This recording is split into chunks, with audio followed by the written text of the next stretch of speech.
नमस्कार। आज भारतीय जनता पार्टीच्या करोडो कार्यकर्त्यांसाठी खरं तर एक अभिमानाचा आणि स्वाभिमानाचा दिवस आहे। पार्टीची विचारधारा तळागाळापर्यंत पोहोचवण्यासाठी जो प्रत्येक कार्यकर्ता समर्पित भावनेनं काम करत राहतो, अविरतपणे कार्यशील राहतो, त्या प्रत्येक कार्यकर्त्यासाठी आजचा दिवस म्हणजे प्रचंड महत्त्वाचा दिवस आहे। 1980 साली पार्टीची स्थापना, त्यापूर्वी जनसंघ जनता पार्टी आणि त्यानंतर 1980 साली भारतीय जनता पार्टी हा प्रवास खरं तर खूप संघर्षाचा राहिलेला आहे आणि म्हणून प्रत्येक कार्यकर्त्यांनी या प्रवासातून नवीन ऊर्जा घ्यावी, नवीन चेतना घ्यावी, खरं तर असा हा दिवस आहे। आणि त्यामुळे 1980 साली भारतीय जनता पार्टीची स्थापना झाली आणि त्यानंतर आताच्या मिनिटापर्यंत भारतीय जनता पार्टी ही देशप्रेमाच्या विचारधारेने प्रेरित होऊन भारत मातेला परमोच्च स्थानावरती नेण्यासाठी, परम वैभवावरती नेण्यासाठी सातत्याने कार्यशील राहिलेली आहे। आणि अशा या प्रवासाला आज 46 वर्ष पूर्ण होत आहेत आणि त्यामुळे भारतीय जनता पार्टीच्या 46व्या वर्धापन दिनाच्या आम्ही सगळेजण कार्यकर्त्यांना आणि तमाम नागरिकांना मनापासून शुभेच्छा देतो। खरं तर निवडणुकीच्या प्रचार कार्यक्रमासाठी गेल्या 18-19 दिवसापासून आम्ही केरळमध्ये आहोत। भारतीय जनता पार्टीची वाटचाल संपूर्ण देशामध्ये खूप जोरदार पद्धतीनं होतीये आणि खडतर भागातही कमळ आता उगवतंय, हे संपूर्ण जग अनुभवतंय, आपला देश अनुभवतोय। आणि त्यामुळे संपूर्ण जगातली एक नंबरची मोठी पार्टी, देशातली तर एक नंबरची मोठी पार्टी आहेच, अशी आपली ही भारतीय जनता पार्टी सातत्याने विस्तारत आहे।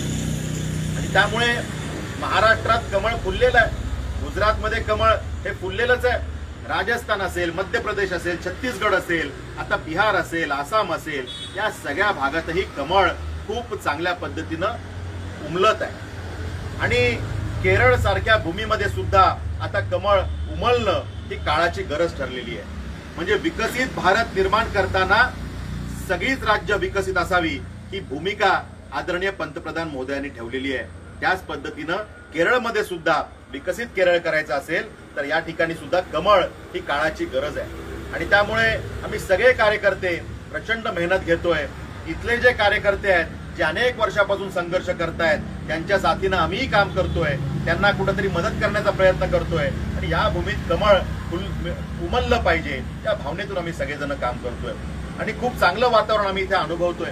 खरं तर प्रत्येक 6 एप्रिलला आम्ही आमच्या घरांवरती, कार्यालयांवरती झेंडे लावत असतो, भारतीय जनता पार्टीचा जयघोष करत असतो आणि सगळेच कार्यकर्ते हे करत असतात। यावर्षी निवडणुकीनिमित्त केरळमध्ये असल्यामुळे ज्या ठिकाणी आम्ही राहतोय त्या घरावरती झेंडा लावून आम्ही आजचा दिवस साजरा केलेला आहे। आमच्या मतदारसंघामध्ये आपल्या घरावरती, कार्यालयावरती झेंडे लागलेलेच आहेत, कार्यकर्त्यांनी मोठ्या संख्येने हे झेंडे आपापल्या घरांवरती लावलेलेच आहेत। पण केरळमध्ये सुद्धा जिथं आम्ही राहतोय त्या ठिकाणी हा जयघोष करणं, मला वाटतं ह्यात वेगळं समाधान आम्हाला सगळ्यांना लाभलेलं आहे। आणि त्यामुळे कमळ ज्या पद्धतीनं महाराष्ट्रात विजयी घौडदौड करतंय त्याच पद्धतीनं केरळच्या भूमीतही हा विजय हा पुढे अविरतपणे सुरू राहील ही भावना घेऊन आम्ही या ठिकाणी काम करतोय। आणि त्यामुळे आजच्या या मंगल दिवसाच्या मी सर्वांना शुभेच्छा देतो। खरं तर राष्ट्रप्रेमाची भावना काय असते, भारत मातेच्या कल्याणाची भावना काय असते, नेशन फर्स्ट, राष्ट्रप्रथम ही भावना काय असते, ही आमच्यासारख्या कार्यकर्त्यांना भारतीय जनता पार्टीनं संस्कारातून शिकवलेलं आहे। आणि त्यामुळे खरं तर जे भारतीय जनता पार्टी बोलते ते करण्याचा प्रयत्न प्रामाणिकपणे नेहमीच पार्टीचा राहिलेला आहे। जहां हुए बलिदान मुखर्जी वो कश्मीर हमारा है हा फक्त नारा म्हणून भारतीय जनता पार्टीने दिला नाही, तर सातत्याने आम्ही हा नारा देतच होतो। पण भारतीय जनता पार्टीचं सरकार आल्यानंतर त्या ठिकाणी 370 कलम हटवून काश्मीर हा आमच्या देशाचा अविभाज्य भाग आहे, अविभाज्य अंग आहे, हे त्या ठिकाणी आपण करून दाखवलं। आंतरराष्ट्रीय दबावाला आपण बळी पडलो नाही। हा करिश्मा मोदीजींचा आहे आणि हा करिश्मा भारतीय जनता पार्टीचा आहे। अशा पद्धतीनं बोले तैसा चाले अशा पद्धतीनं काम करणारी ही भारतीय जनता पार्टी आमच्यासारख्या असंख्य कार्यकर्त्यांना प्रेरणा देणारी आहे। आणि त्यामुळे असंख्य नेत्यांच्या आणि असंख्य कार्यकर्त्यांच्या बलिदानातून उभी राहिलेली ही पार्टी आहे. म्हणजे गेल्या 46 वर्षात आणि त्यापूर्वी ज्या नेत्यांनी समर्पण दिलं, प्रसंगी बलिदान दिलं, ते दिन तेवढे चांगले नव्हते. आजचे दिवस जरी चांगले असले तरी ते संघर्षाचे दिवस हे नेहमीच आमच्यासारख्या कार्यकर्त्यांना प्रेरणा देत राहतील.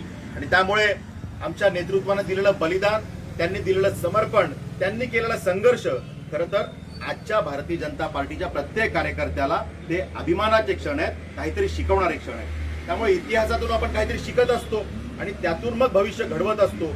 मला वाटतं की सुपर पॉवर भारत 2047चा विकसित भारत हा त्या ठिकाणी आपल्या सगळ्यांना पाहायचा आहे आणि तो प्रवास मोदीजींनी सुरू केलेला आहे. या प्रवासात आपण सगळे कार्यकर्ते आपलं समर्पण अविरतपणे देत राहू आणि 2047चा सुपर पॉवर भारत बनवण्यासाठी आपण सगळे मिळून त्या ठिकाणी प्रयत्नशील राहू, एवढंच या निमित्तानं सांगतो. आणि आजच्या या मंगल दिवसाच्या सर्वांना शुभेच्छा देतो. या ठिकाणी आपण सगळे मिळून भारतीय जनता पार्टीच्या कल्याणासाठी आणि भारतीय जनता पार्टीच्या माध्यमातून देश कल्याणासाठी कायम कार्यरत राहू, याच मंगल कामना. धन्यवाद.